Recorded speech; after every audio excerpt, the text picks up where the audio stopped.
Welcome to Foreplay Radio. All right, everyone. Last time we were talking about female sexual withdrawers. This time, we're going to check into the world of a male sexual withdrawer.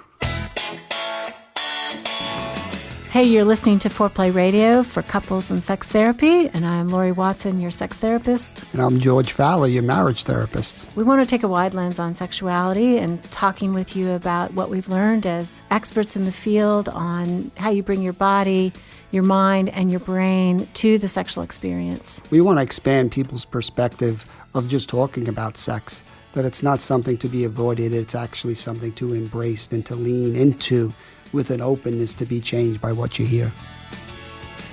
So, Laurie, I want to give you a little example of a couple I was working with, and let's see where it goes. Hopefully you could jump in and give me some direction. Okay. The husband was the sexual withdrawer. Right. The couple reported having a pretty good love life, and as the years added up, the husband started to show less and less interest in sex. How old is he? He was 45 years old, and his wife, he understood sex was a way that she wanted to connect and stay in shape and have fun, and she liked having sex and if they're tired or not. And over time, he started to feel a pressure to be there when he always felt closer afterwards, and he knew it was a good thing, but it just kind of getting going was a little bit difficult for him. Right. Then he has started having some sexual dysfunction problems, being able to stay aroused. And, so by the time I saw them, he was avoiding sex. Mm-hmm. But what was really confusing to his wife is he still was watching pornography and masturbating on the side. So he still seemed to have some sexual libido. But when it came to their marriage, he really never initiated, felt all this pressure. Mm-hmm. So you've given us a lot of clues already that, one of the things you were aware of is he's having problems with performance. If I were looking at a 45-year-old man who comes in and says he's a sexual withdrawer or he's not interested in sex, low desire guy, first thing that I think about doing my assessment, I'm kind of looking at him physically. I know that a guy who maybe is carrying at 45, 10 to 15 pounds of belly weight, it's going to be really problematic on his erections because belly weight is kind of the first sign of the metabolic syndrome. And one of the first places that men notice it is in their erections. So 15 pounds at 45, by the time he's 50, it's a huge problem. He'll need Viagra. Even at 42, 10 pounds, if that's his trajectory, that's a problem. And it's not talking about his attractiveness really, but I'm always looking for that because I know that that's going to be a problem. And so this guy that you described, he sounds a little tired to me. A lot of times men, they start working, they're putting all their energy into work, they forget about self-care, forget about exercising, they forget about how important that might be, and they don't even think that it's that important for their love life. So that could be one part. And I kind of assess the body first because I know that some of those blocks are resolvable and more easily understood if I can get them right away. So the first thing I'm looking for after I assess just how he looks is I want to figure out if he has low testosterone. And it's not statistically going to be very low at 45, but it's possible that there's an anomaly. So a lot of times what I'll ask a guy like that is, when you're by yourself, obviously he's using porn, is everything good? Is everything fine? Sometimes with people, it depends on how open they are if I'll use the word masturbation or not. I just want to make sure I'm following you from last time. Are you still doing that same assessment, oh, please? No, I'm not. Okay. So I'm doing a different assessment for men. Okay. Because the first thing that I want to know for a woman if she has orgasms, and I'm just going to assume that a man does, although not necessarily with his partner, but I'm going to assume that overall he does. If he doesn't, he's going to tell me that right up front. Okay.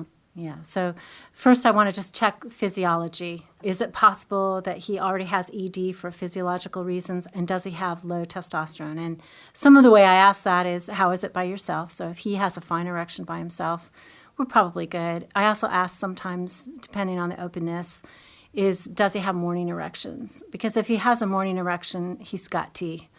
So that's good. And if you don't have a morning erection?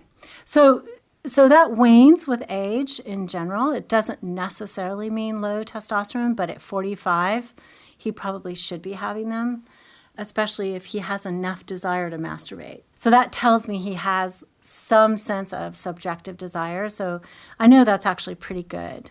But I'm also looking We have at a him. saying in the firehouse, the plumbing is working. You're checking out for that. Okay. I am definitely checking out the plumbing. Okay. And I know that from what you've told me is he's struggling with performance. So a lot of reasons that men withdraw from sex is because of performance issues, not desire issues. Women often withdraw because of desire issues.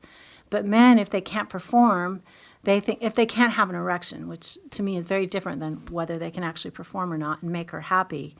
But if they don't have an erection, or what is in their mind like a ready-made erection, right? They want to come into the moment already there. And as men age, that it isn't always like that. Sometimes they need stimulation. 45, you're right on the edge there. So I kind of want to be really sensitive when I'm talking to him about these kinds of things, because no man wants to admit in front of another woman, or probably in front of another man, yeah, the plumbing's not working. Some guys are really open, but I'm going to assume this guy wasn't. So that's kind of where I begin. Right.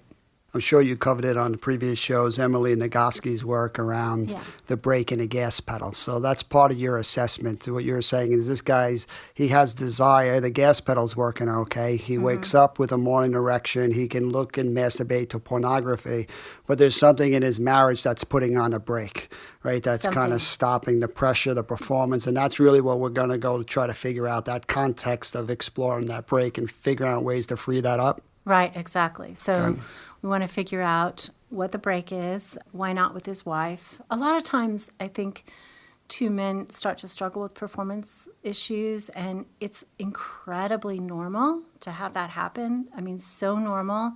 And so many guys are caught unaware of that, and they're anxious. And unfortunately, with erections, if you have one failure and you get anxious about it, it leads to more failures. And so, I mean, it's kind of like, don't think about pink elephants. Yeah. I mean, it's a really hard thing to get through to them about. But as we talk, I mean, it's the co-regulation of his partner that heals that. So we want to form a team between the two of them. I think with a guy who is not approaching his wife, there's certain things I want to check on. Just, is there somebody else? We know there's porn, but is there energy that's going to an actual person somewhere else?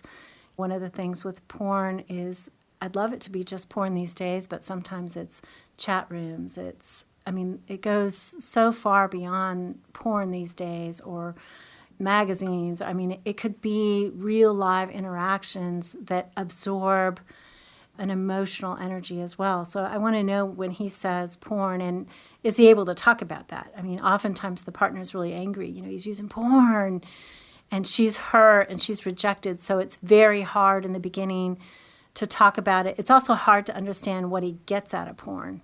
Is it a type? Is it a fantasy? Is it a type of sex? And you want to do that sensitively, because I don't want to offend her. I don't want to put her off or make her feel like, well, you're just not his type, Let's throw our hands up right now, right? And there's something to be said about the results that are delivered predictably through the porn. And if he's going to masturbate and have an orgasm and there's no pressure, it's a sure thing, right? As compared to his marriage, and this sex with his wife is loaded with all this sense of failure and rejection, and that's probably not going to happen with the porn.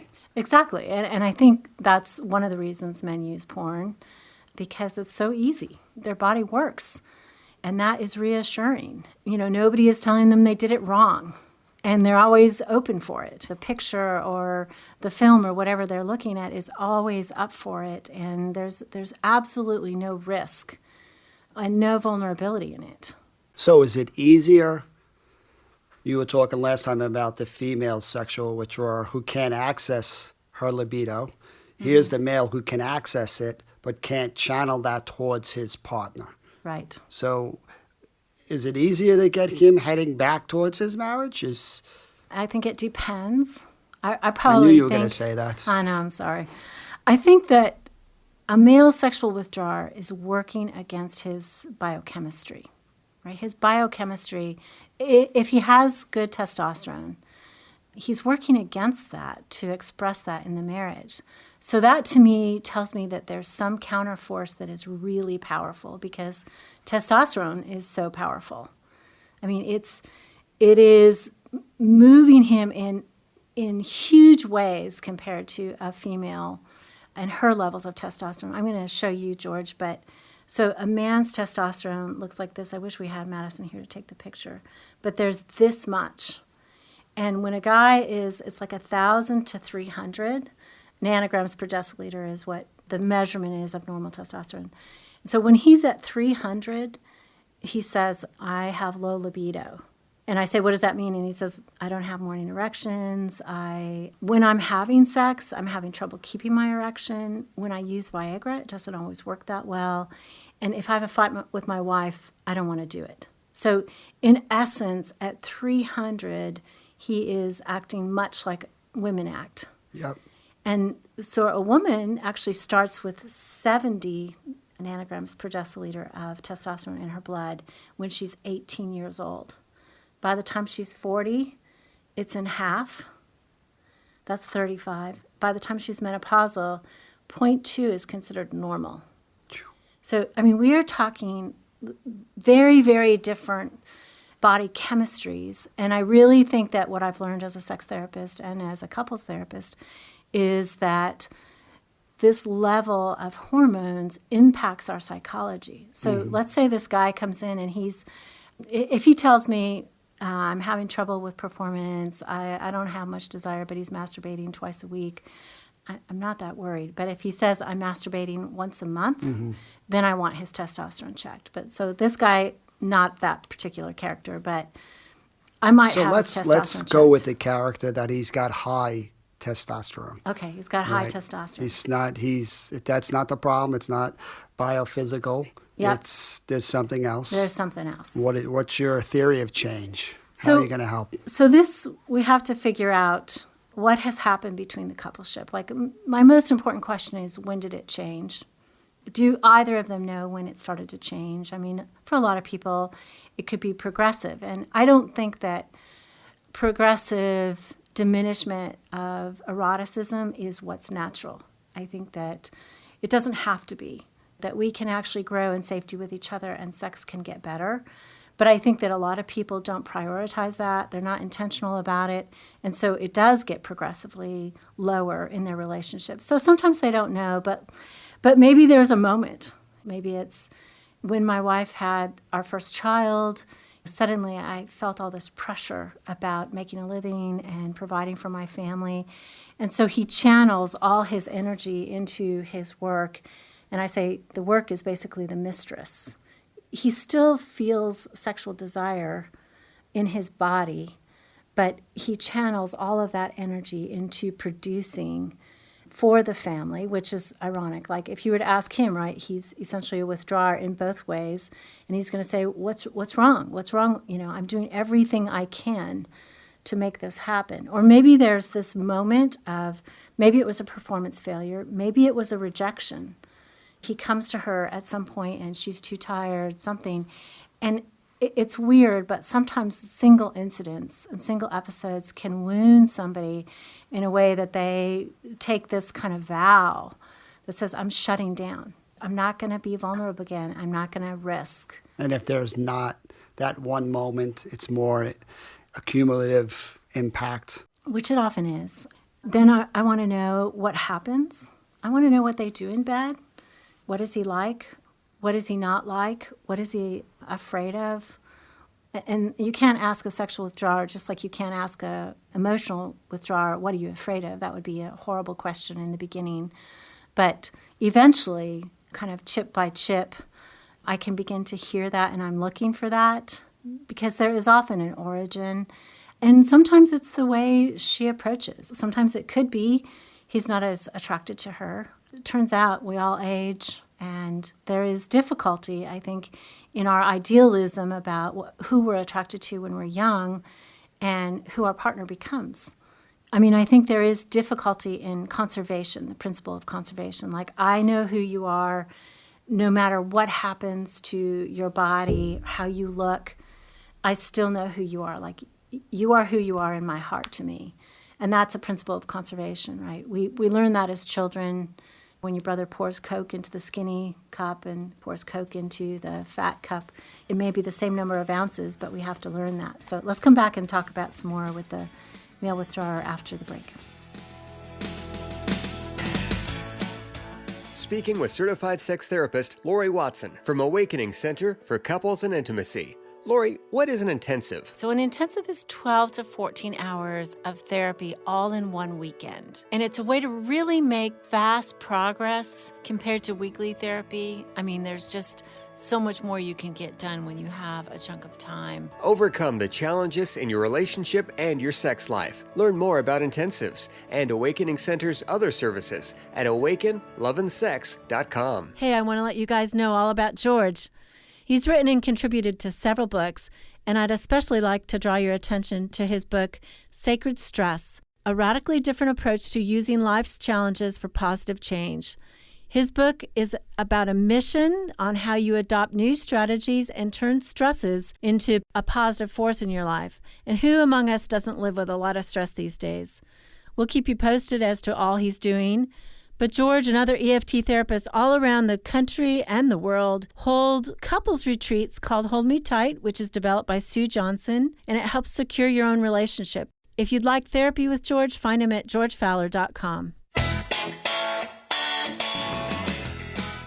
So it sounds to me very similar with both the female or male withdrawer, that you're trying to help them lean into themselves and get curious, try to identify what's blocking this natural process. Mm-hmm.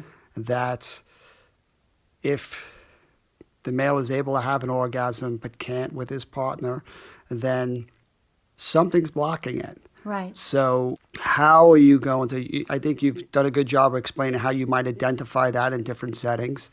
How are you actually going to work through that block to kind of free up that desire? First, I want to know when it does work. Like, we know it works in porn, that he has desire, he has erections, it's all good. So you'll ask questions like what turns you on, what kind of, what really gets you engaged in the process. Mm-hmm. How do you like touch? What does it feel like? Yep. Get them more in touch with their body. Yeah, a lot of people, a lot of men particularly, who become sensitive to performance anxiety, they don't feel anything anymore. They literally go numb. They're in their head. And they're in their head. They're not in their body. And so that's difficult. So I'll want to know what touches he can feel. Can he feel oral sex? Can he feel manual stimulation? Can he feel when he's having intercourse? What is he thinking? I want to know what he tells himself. Is he telling himself destructive messages? And I want to know how he experiences his wife. A lot of women make up in their heads that if he's not erect, she's not attractive. And so that's a terrible myth that becomes really self-funding in a way that's toxic. She may be saying to herself, don't I turn you on anymore, which of course just increases the pressure. And so I want him to be able to tell her, especially if he does find her attractive, that he does and that this has nothing to do with it. But sometimes he needs to be able to come forward verbally with his words, with reassurance. And I think a lot of men shut down if they're having ED or something. They won't necessarily talk about how hot she is, because then it's going to start sex and then he's going to fail. And so he won't do that. And I think this is more classically what you do with the withdrawers emotionally, right, is trying to help him express sort of his inner world so that it can be reassuring to her, and then she can learn to encourage him more softly with what she likes about him. She likes his body. Most women don't climax with sexual intercourse. So he can still make her really happy in many different ways. But is he doing that? Probably not. Well, the target's really important. If the target is the orgasm, then there is a lot of pressure. But if the target is just to connect and to enjoy each other's space and touch, then that becomes much more doable regardless of the orgasm. So are you seeing the same opportunity you talked about earlier for the male to go into their vulnerability, to talk about their fears if they failed and what that means about themselves and feeling less than, to kind of share those parts of themselves, to get their wives to reassure them, to recognize that the risk that they're taking, it's only because they care so much about the relationship that they're putting this pressure on themselves. So that reassurance from their partner that can keep their focus on them, saying, hey, regardless, you're still wanted and cherished and special. I mean, that's where the vulnerability becomes that doorway into connection. Exactly. And I also want them to open up in the body, because men with performance issues get very focused on their penis. And so they don't feel the rest of their body. And they don't allow good feelings to happen that are sort of less pressure. They just get focused on the moment. And you said orgasm focused. I would also add sexual intercourse focused. A lot of men think it's a successful moment if we've had sexual intercourse. And I don't think that women necessarily believe that sex is successful if they've had intercourse. I mean, it could be many things, and it could include orgasms. And just for the record, men can have orgasms without erections, so he could even have an orgasm, even with just touch. I haven't heard that one. Let's see, I'm learning some every day. I saw your face. A man could have an orgasm without an erection. Absolutely. Interesting. Yeah, so she can touch him, he can still climax, and he can touch her. Well, they could also masturbate together. They could do it together. I mean, there's 1,000 variations. When people have flexibility, I say that flexibility is sex insurance. So if they have that kind of flexibility, they can have pleasure. But these issues basically constrict sex, as does the emotional cycle, the toxic cycle, constrict emotional sharing. This constricts sexual sharing in a way that couples get really rigid, no pun intended, and that's good. So it shuts them down. But I think the last thing I would end on is... Could I, before you end, you go. The gender piece, it's just interesting how we focus more on the emotional, the spiritual, the intimate, the vulnerability when we're talking about the female side of this, right? And the male, it seems like we're emphasizing more of the physical and the biological. And okay, you got to help me here, George, because if I am overemphasizing that, I want to hear. I'm not sure you or that's just the conditioning I've received, but it's it seems like there isn't a lot of room for trying to, you're talking about getting a male back into their body, which is incredibly helpful, and part of that process is also to get more emotionally engaged, to really understand these places of their own fear of helplessness, or, it's so counterintuitive to want to head towards those places. So if you have an emotionally avoidant male who's also sexually avoiding, that's a massive amount of avoidance in someone's life, right? It is. So, and both pieces, right? Exactly. No, I agree with you. I think the last thought I would have is that there's something that goes on inside men, many different parts of them that are sexual. There could be, I know one guy talked about this 16-year-old boy part that was really anxious about approaching a girl. He also talked about a caveman who was very sexual all the time, always thought sexual thoughts, and yet he never let that out because he believed through another aspect of himself that denigrated women. So he lost his sexual energy because he muted that part, and then the anxiety on top of it. I mean, it's just, I love listening to people's minds, all their different parts inside, and kind of putting it together. But it's definitely something that I think men get a really terrible message about, that somehow or another their sexual energy, their sexual drive is toxic and bad, and this is a difficult culture to be male in. It's a nice erotic playground when many parts of you could come out. So it's nice to be, you could be the caveman and the little boy, and you could be the firefighter rescuer, and you could also be the confident lover or somebody who just needs some cuddling, right? There's so many parts of who we are sexually, and to get that safe space to explore that really makes such a big difference. Yeah, I love that. Thank you for listening to Foreplay Radio, Couples and Sex Therapy. Hi, Foreplay fam. The biggest support you can give us is sharing our podcast with a friend. You can find us also on socials, Twitter, Facebook, and Instagram, and we'd love your questions and feedback and really do use these to guide our show. We'd also love it if you'd rate and review us. If you're interested in learning more about us and our mission, look us up on our hot new website, foreplayRadiosextherapy.com. Call in your questions to the Foreplay question voicemail. Dial 833-MY-4PLAY. That's 833-4-PLAY. And we'll use the questions for our mailbag episodes. All content is for entertainment purposes only and should not be considered as a substitute for therapy by a licensed clinician or as medical advice from a doctor.